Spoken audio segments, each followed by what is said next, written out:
This is Dr. Rob Harter with the Nonprofit Leadership Podcast, making your world better. What does it take to be an effective nonprofit leader today? What are the biggest challenges? What are the biggest obstacles? How should nonprofits fundraise in an economy that is constantly changing? All of these reasons combined led me to start this show. And it's my hope that through this series, people can learn not only what it takes to be an effective nonprofit organization, but to hear from effective leaders who are successfully making a positive impact in their communities. We hope you enjoy this show, as together we hear how they are making their world better. Hey, welcome everybody to the Nonprofit Leadership Podcast. Great to have you here tuning in today. Okay, question for you. When it comes to leadership development, how many of you focus more on individual leadership development versus your entire executive team development? I'm just going to guess, but I would love, reach out to me. I would love to hear from you. Email me, or you can text me, or you can put a LinkedIn message to me. Here's my guess and my hunch from my own experience and my colleagues that I work with. Most of us focus on individual leadership development. And I think it's a good thing, of course, for many reasons.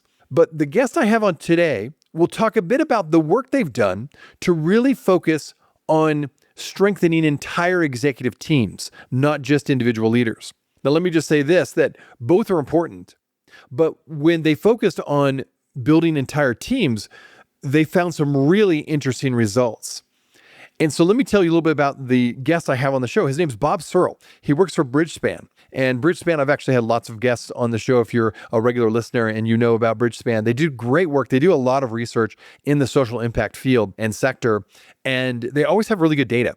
And so I always enjoy when they reach out and say, hey, we've got another survey. We've got another report we want to share with you. So this one, just real quick, I'll share a little bit more in the actual show itself when you get Bob on the show, but it's really referring to the Leading for Impact program. They had about almost 300 executive leaders participate in this program.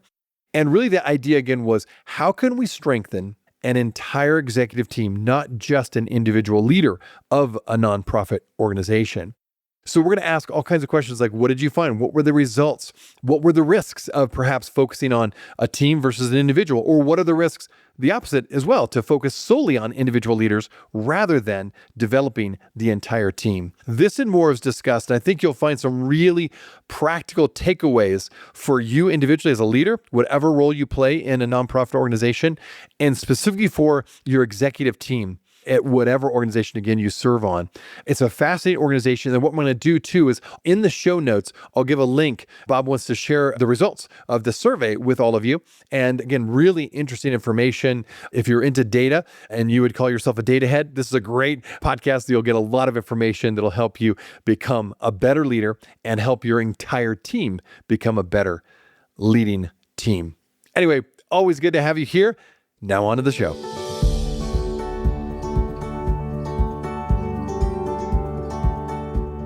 This podcast is sponsored by DonorBox.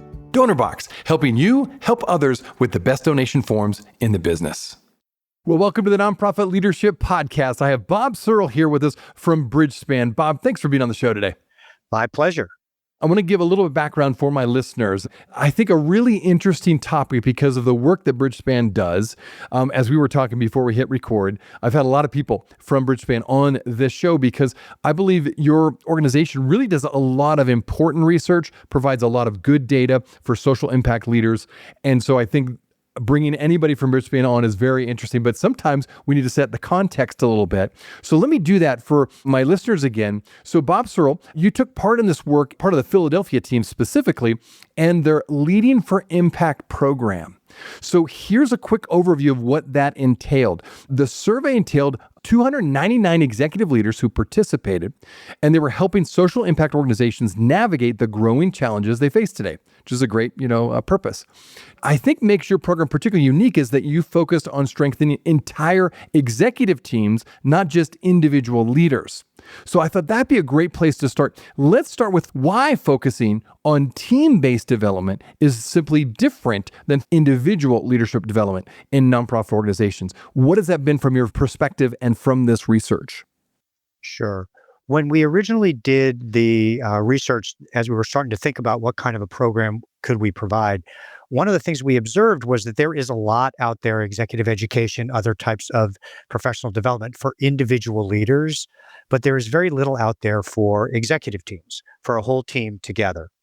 And further, one of the things we realized was this whole idea of an executive team as a concept, as a management concept, is relatively new.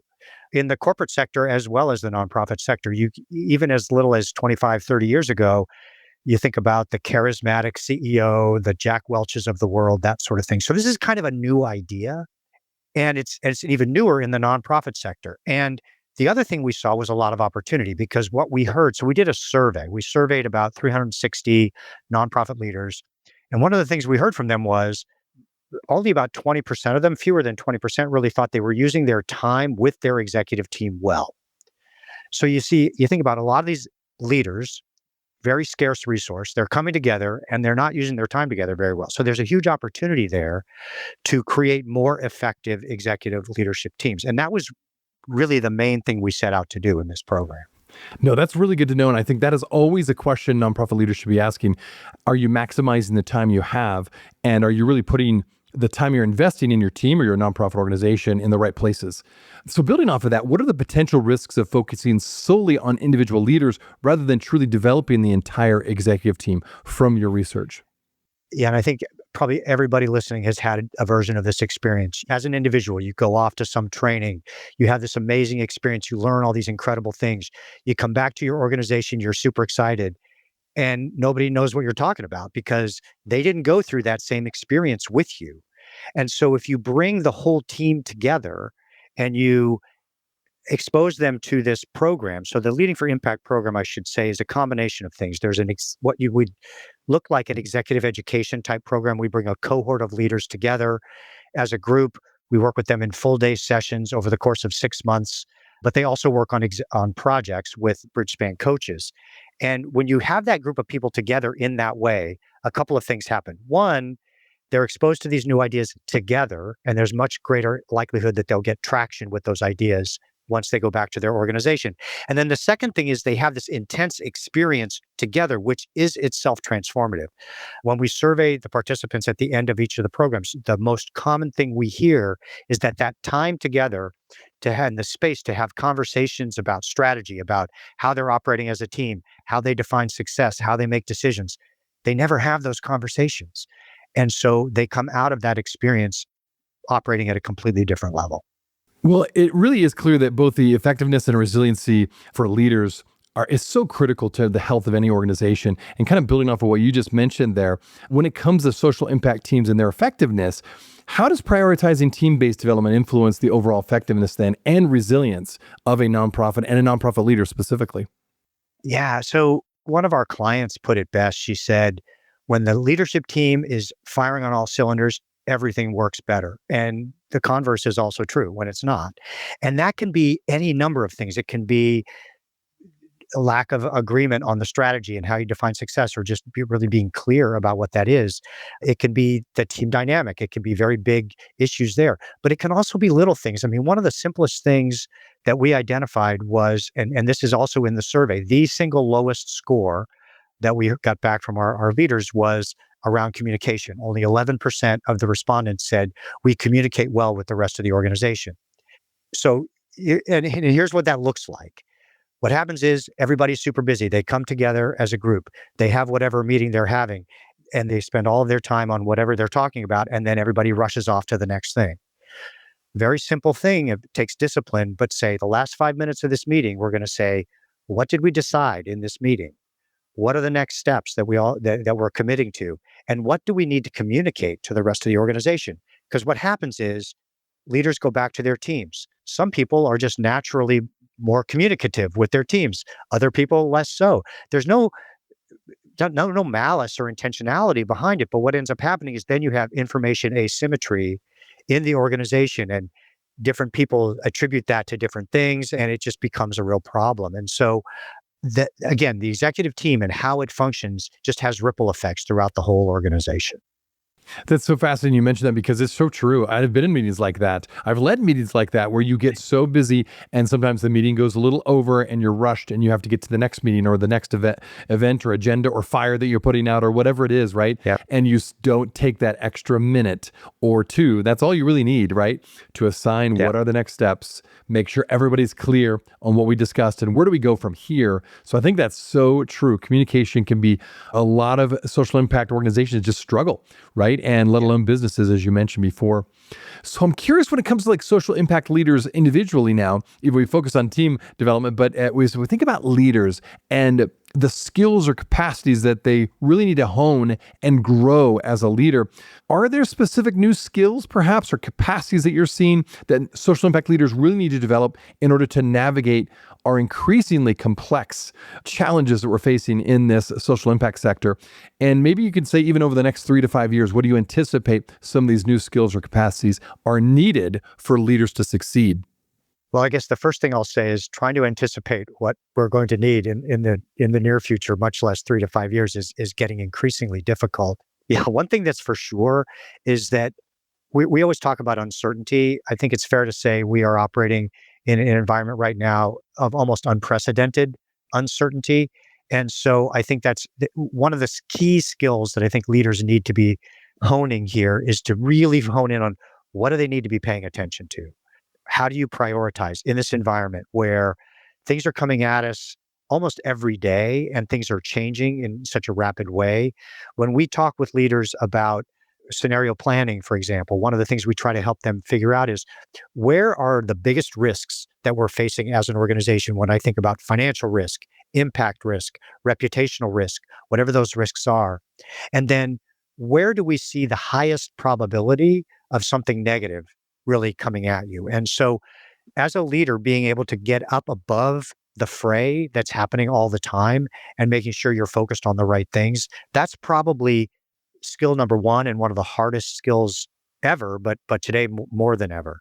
And then as you're doing that, I'd say there's two other things that folks need to be really focused on. And one is, I call it around strategy, and that is staying really focused on your North Star to say, what is it that's the core of how we define impact, what we know we're doing that is highest impact work, making sure that you're nurturing that, protecting it, whatever that is, while also thinking about the innovation that you need to undertake in order to move to whatever's coming next, because that's always going to be true. And I think, again, that's true more than ever. So there's those strategic elements of leadership that again, always matter, but probably matter even more in times of uncertainty. And then I'd say the third thing, which is so critical, is taking care of the people on the team. This work is always stressful. And one of the reasons I do this work is just the amount of admiration I have for the people who do it, my clients. It's so hard and it's only getting harder. So nonprofit executive directors need to take care of themselves first and foremost, because if you don't take care of yourself, you can't take care of your teams. But really making sure that the stress, the trauma that people are experiencing, you're acknowledging that, you're helping them process that and do what they need to do. So I'd say those are the big areas where I think leaders need to focus. Let's double click on a couple of those. The first one you mentioned about the risk analysis. I remember with my organization, we did both a systems / organizational risk analysis. And at first you're like, well, what's wrong, with the organization? It's like, actually, luckily, nothing really is wrong. We just want to make sure we're prepared for whatever's going to come in the future. And so that we can avoid having any kind of issue, right? Because every nonprofit, every social impact organization can run across and run into risks that they're not prepared for often. And so I like that you are mentioning that's something that is becoming even more prominent, I think. And I think it particularly stems from I proposed this based on what you said, it's so uncertain in our current environment. I think you're exactly right. But I think when financial uncertainties happen, that creates a lot of fear in organizations.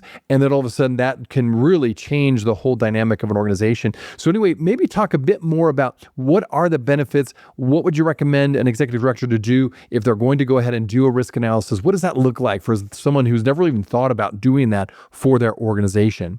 Well, and I can share some materials that we've developed. This goes back to actually COVID. When COVID hit, it was very destabilizing, as we all know. And so we developed an approach to scenario planning that really started with that risk assessment. And we looked across organization, your team, financial for sure. But what are your clients experiencing? How are they stressed? So there's a very systematic way to look across 10 or 12 different questions that you might want to ask yourself to think about, again, where are my highest risks? But then it's really important to start to think about, well, what are the potential future states that we might see? And one of the mistakes that we see leaders make is underestimating the worst case scenario. So that's another place that I would urge when we do this work with clients, we say, think about status quo, think about sort of a moderate case, and then think about a worst case. And don't just try to jump to the worst case because you'll almost systematically underestimate that. But then really quantify what those gaps are going to be, whether they're operational or financial or whatever that is. And then think about the actions that you would have to take if you found yourself heading down that path. Because it's really important to think about that ahead of time. Because when the moment's there, you're going to be under a lot of stress and nobody is at their best for making hard decisions. So you've got to think ahead of time about the actions you would take. And then last but not least, what are the indicators that we're headed down that path? The goal of scenario planning is not to predict the future. That you don't get points for that.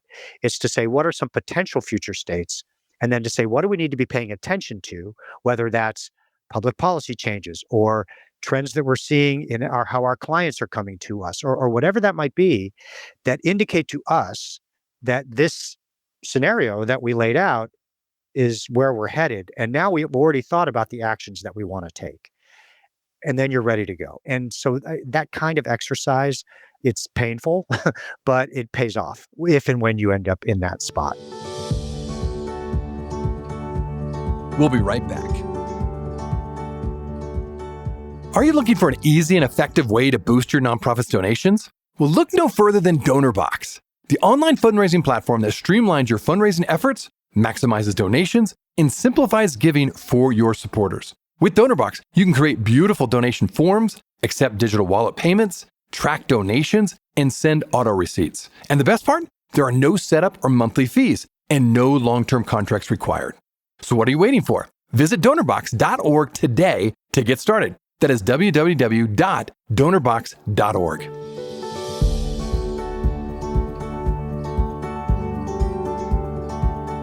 I'm really glad you mentioned that. No, very helpful. And I think I do recommend nonprofit leaders to invest in something like that because I was amazed how important it was for us. And we would refer back to it on the risk analysis because it was just helped us be proactive and to look ahead and to start looking at things that we kind of assumed were fine. But then we realized, you know what? Actually, we've really not given a lot of thought of how to prevent this from becoming an issue. And then, okay, second thing you mentioned, I want to double click on that true north. I think that's so good too, because I think there is a sense that every organization assumes, well, this is our mission. Here's our vision. We're clear on that, aren't we?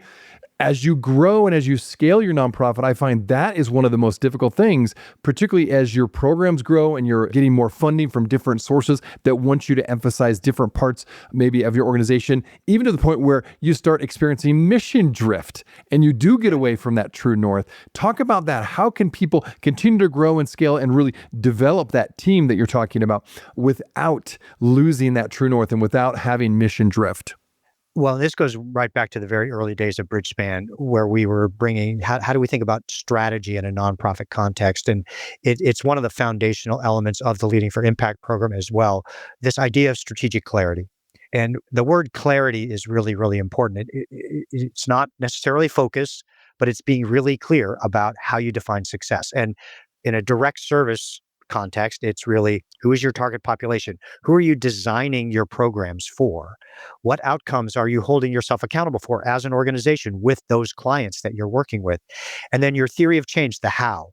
How do we believe this happens? And as a leadership team, it is really critical to be crystal clear and aligned as a team on those things. And the more specific you can be about it, the better off you'll be, because that becomes then a tool for making decisions. So it's not a theoretical exercise, it's not academic exercise. It's really saying, okay, here's how we believe we as an organization have impact. This is how we define success. You can use that tool then to look at what you're currently doing and say, okay, Are we actually doing what we said we do? Are we serving the target population that we said we want to work with? Are we achieving the outcomes or not? And if not, what do we do about that? You can use that same tool to think about new opportunities, because what you're describing happens all the time. The leaders that we talk to, we work with, and I'm sure you do as well, opportunities are coming at them constantly. So how do you filter those opportunities and make choices? Anything that's coming at you probably is doing some good. It's having some impact. But when you're a nonprofit leader, the challenge is how do you translate your limited resources into the maximum impact you can?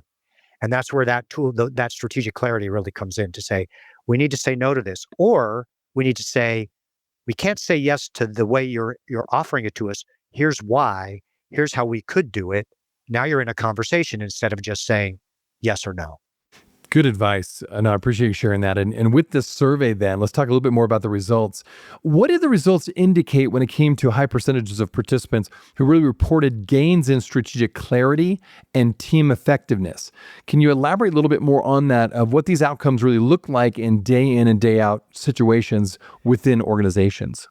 So the whole program is designed around those two pillars, the Leading for Impact program. So it's strategic clarity and executive team effectiveness. And I mentioned before, there's an executive education element to this. We have over 6 days that are spread out over 5 or 6 months. We go through a set of modules where we introduced a set of tools and frameworks around intent and impact, theory of change, how you use those tools to assess your program portfolio, how you use those tools to develop strategic decision criteria.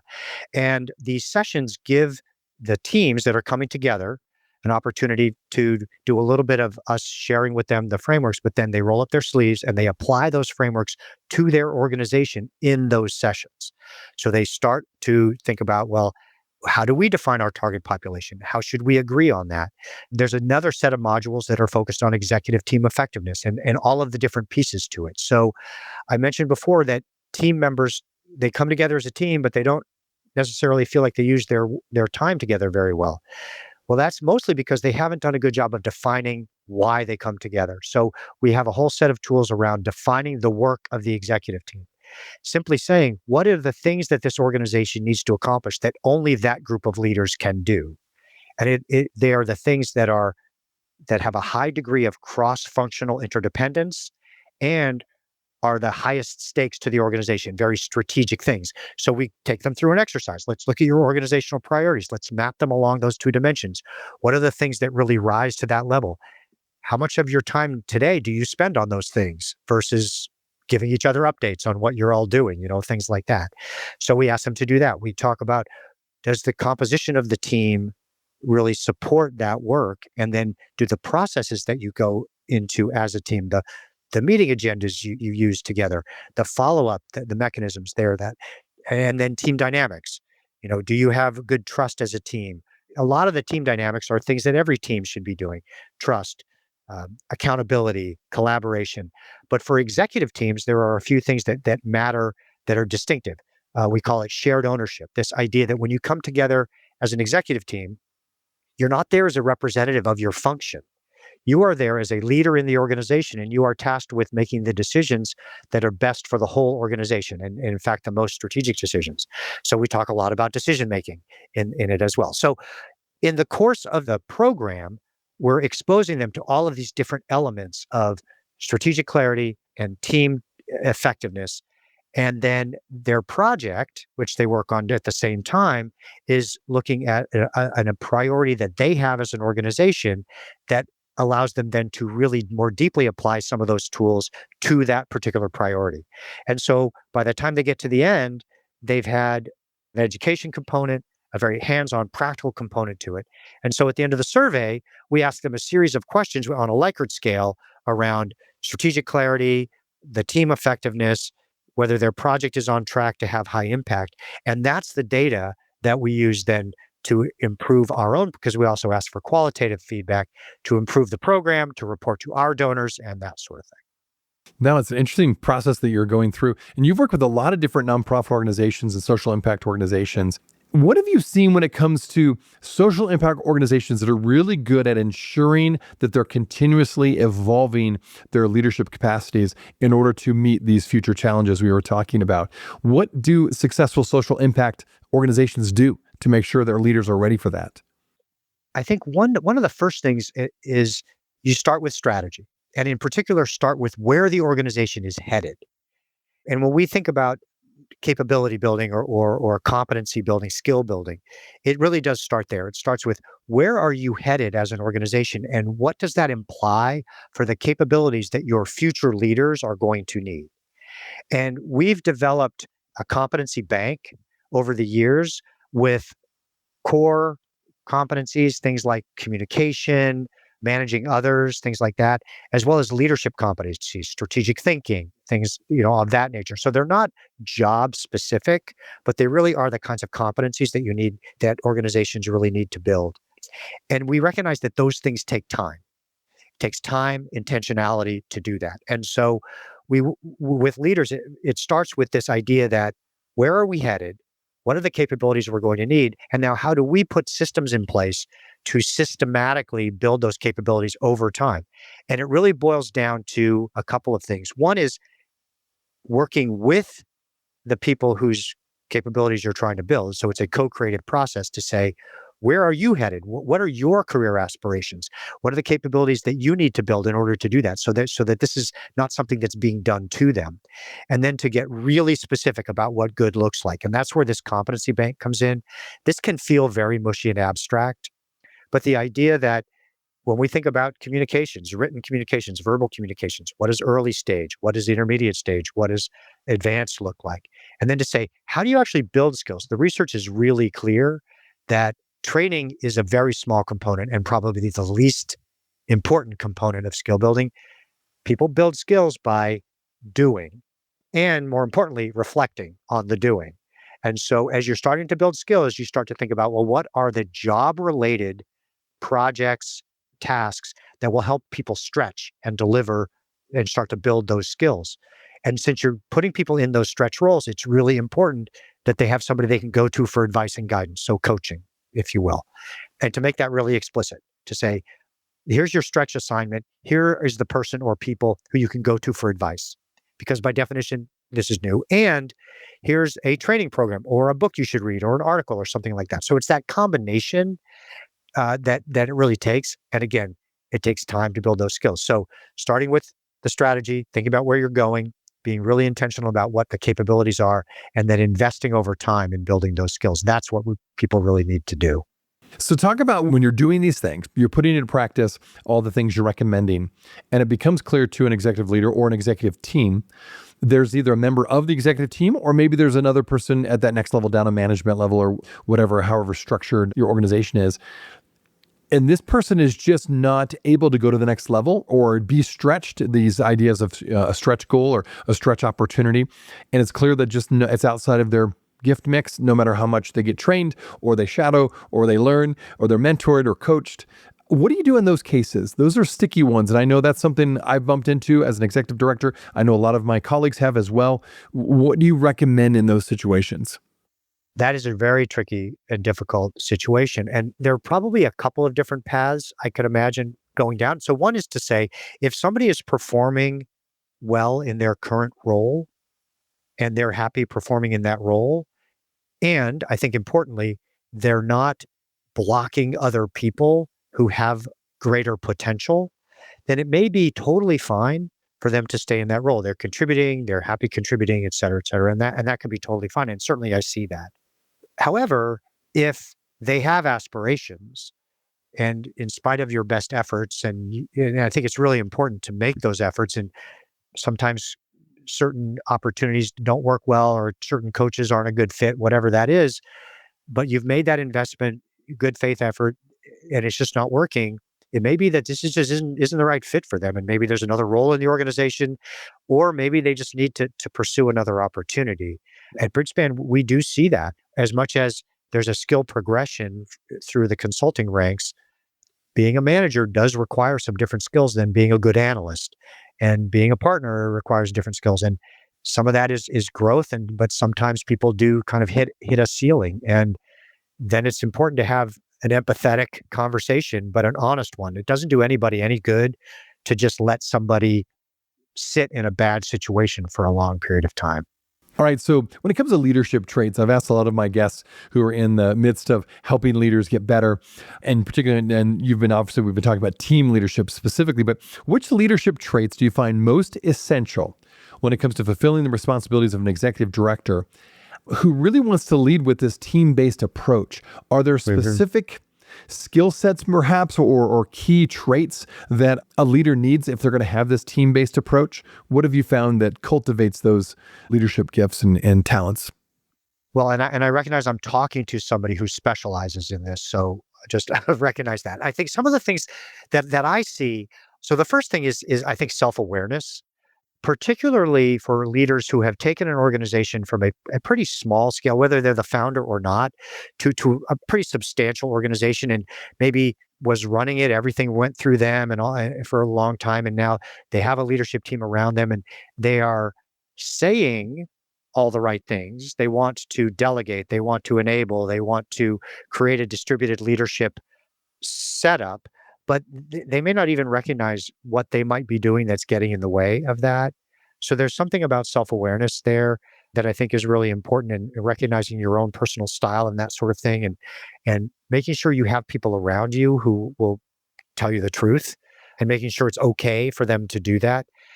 And then I think one of the things we talk about when we talk about effective executive teams is that every team that we saw that was high performing had effective CEO leadership. And I'd say there are a few elements of that. So one is to set very clear expectations of the team. What are you looking for from it? Because you're, in a very real sense, you are commissioning the team to co-lead the organization with you. And it's this idea that the collective is smarter than any individual. And so, but as the leader, your job is to make sure that you're unleashing that potential in that group. And then we talk about, once you've set those expectations, is actually lead the team. And there's two things there. One, I think, is holding people accountable. So reinforcing good behavior, holding people accountable if you're seeing things that they're not delivering on, or there's bad behavior. I'm sure you've seen this. So many executive directors will see something, there's conflict, and say, well, you guys have to work this out. That's not what needs to happen there. The executive director needs to step in and help things happen. It's also really important that you are developing people. We just talked about the skill sets. Well, if somebody's moving from a functional leader to an enterprise leader, that is an enormous leap. And so one of the executive director's jobs is to help that person develop that into that enterprise leader, somebody who's sort of defined themselves as a finance person or a program person or whatever, now is all of a sudden having to make decisions that are in the best interests of the whole organization, which may actually be to the detriment of their own team. That is a really hard thing. And that's important. And then I'd say lastly is continuous learning and development of the leader, so no matter how senior you are, how many years you have, having a mentor or multiple mentors. For almost every leader I can imagine, having an executive coach that really helps and can be that external viewpoint, truth teller, all of that is critically important, because we all have room to improve. And so I think those are the qualities that I think are most important. Well, you said something really powerful, actually several things there, but one of the things I want to jump on a little bit and tease out a bit more. I had a guest, Dave Garrison, and he mentioned this phrase that you basically almost quoted, that was the idea of all of us together are smarter than any one of us, with this idea that it's about the team and coming together and leaning into that team for the best decisions. Why is it so difficult? Like, what did you find when you were developing teams versus individual development? Why is such a difficult concept? I'm guessing initially thought would be just people's ego, right? Or we all have an ego, and maybe we want to be in charge. Maybe it's the leadership that was modeled to us when we were moving up the ranks, so to speak. Or what have you found when it comes to why that's difficult? Easy to maybe understand, but difficult to actually implement. I think all of those things that you said are true. And there's another thing that I would add, and it actually gets back to team dynamic, which is this idea of diversity of perspectives around the table. And if you said that to anybody, they would nod their heads, yes, yes, yes. But it's much harder to do in practice, because by definition, what you're doing then is having people who have a different point of view, who disagree, who maybe are looking at something differently. And as a leader, the experience of that can be challenging, especially if you're used to a more homogenous team or the sole decision maker for the organization. And it always feels like it's taking time that you don't have to hash these things out. But there's a ton of social science research that says diverse teams make better decisions. They consider more options. And at the end of the day, it's better. But I think in practice, it can be very difficult because we're just so busy. We experience it as disagreement and people just not being on board and that sort of thing. So I think it can be hard for leaders to remember that if it feels that way, that probably means you're headed to a better answer. Well, I think my listeners may be wanting to find out a little bit more about the research, the results of the survey, and find out a little bit more about Bridgespan because you have so much other data in addition to this. So yeah, for those who are listening in and want to find out a little bit more, first of all, about you, how would they connect with you? And number two, if they can get the survey results and more information about what you found with this research. Sure. So to get in touch with me, probably the easiest thing is LinkedIn. I'm on LinkedIn and I'm happy to respond. Would love to chat with folks if they want to talk more. I think for some of the content that I've said, and I'll send you a few links to some specific things that I've alluded to. But if you go to www.bridgespan.org, that's our website, you'll find articles. You'll find information about some of these cohort programs leading for impact. We have some others as well. Do a lot of webinars. Those are all posted on different topics. We did a webinar recently on scenario planning. Today, there was one about transformative scale, different ways that organizations can scale their impact without scaling the size of the organization quite as much. We have one coming up next month that I'll be doing related to measurement, a recent article that we published. So that's probably the best place to go and see things. Okay. Well, Bob, thanks again. There's fascinating conversation and this whole focus on team development as opposed to just individual development. Like you said, it's not necessarily better, it's just different. And I like that you're doing some more research and find some really interesting results. So again, thanks for sharing some of those results with us. I encourage my listeners, again, check out the information Bob mentioned because there's a lot more there we just didn't have time to cover. So thanks again, Bob, for taking time to be on the show. It was a pleasure. Thanks for having me. Hey friends, well, I wanted you to know that this podcast can be found on iTunes, Spotify, Amazon, Google Podcasts, and wherever you listen to other podcasts. I also want to encourage you to like, subscribe, and share this podcast with others. This will actually help us get this great content out to more nonprofit leaders just like you. You can also join the Nonprofit Leadership Podcast community, find other resources and interviews of past guests, all on my website, nonprofitleadershippodcast.org. Well, thanks again for listening, and until next time, keep making your world better.